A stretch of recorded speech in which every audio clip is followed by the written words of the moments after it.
ডাঙৰ ডাঙৰ ৰেষ্টুৰেণ্টবোৰে আমাক কিদৰে বৰবাদ বনায়, কণী আৰু বাদামেৰে কি ধুনীয়া এটা ৰেচিপি বনাব পাৰি, যি আপোনালোকক দেখুৱাম। প্ৰথমতে কণী আৰু বাদামৰ গোটেইখিনি ভালদৰে মিশ্ৰণ কৰি ল'ব। তাৰে পিছত এনেদৰে মিশ্ৰণ কৰি থাকিব। ভালদৰে মিশ্ৰণ হোৱাৰ পিছত এটা ব্লেণ্ডাৰেৰে এইখিনি মিক্সাৰ কৰি ল'ব। মিক্সাৰ কৰি ল'ব ভালদৰে।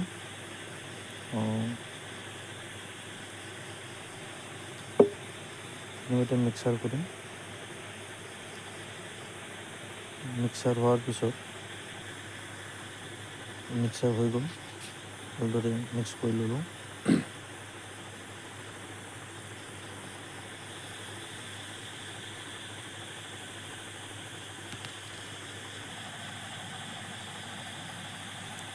মিক্স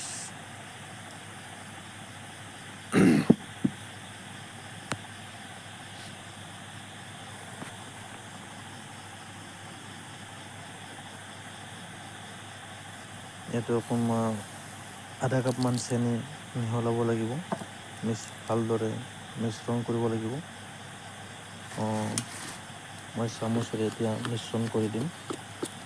ভালদৰে চাই ল'ব যাতে চেনি মিক্স হৈ যায়।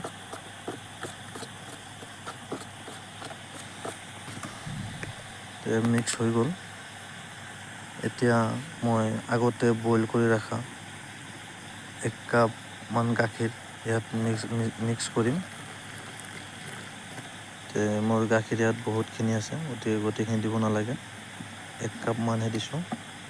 এইখিনি ধুনীয়াকৈ মিক্স কৰিলোঁ। ধুনীয়াকৈ মিক্স কৰি থাকিব। ভালদৰে মিক্স হোৱাৰ পিছত কি ধুনীয়া পানীৰ নিচিনা হৈ গৈছে, পনীয়া হৈ গৈছে। এতিয়া এটা চেকনিৰে ভালদৰে চেকি ল'ব। যিটো আমাৰ ডাষ্ট হয়, সেইটো মোৰ নালাগে। অকণ জুলীয়াখিনিহে লাগে, লিকুইডখিনি লাগে। আৰু ডাইৰেক্ট এনেকৈ নাযায় চেকনিত। আপোনাৰ চামুচেদি ভালদৰে হেৰি কৰি ল'ব, মিশ্ৰণ কৰি ল'ব। গোটেইখিনি চেকা হৈ গ'ল।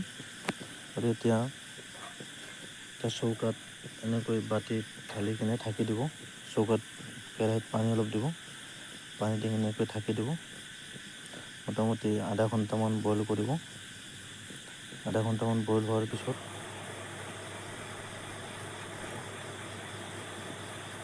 এইটো আমাৰ কেক এটা হৈ গ'ল, ধুনীয়া কেক।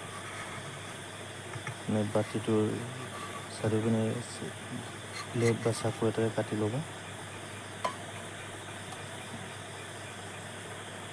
তেনেকৈ কাঁহী বা বাতিত ঢালি দিব।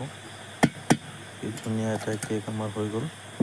মাত্ৰ অলপমান বাদাম আৰু কণীৰ জৰিয়তে।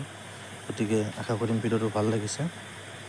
এই ভিডিঅ'টো আপোনালোকে শ্বেয়াৰ কৰি দিব, যাতে কোনো আই মাতৃৰ কামত আহে। ঘৰত বহিয়ে ইমান ধুনীয়া কেক বনাব পাৰে।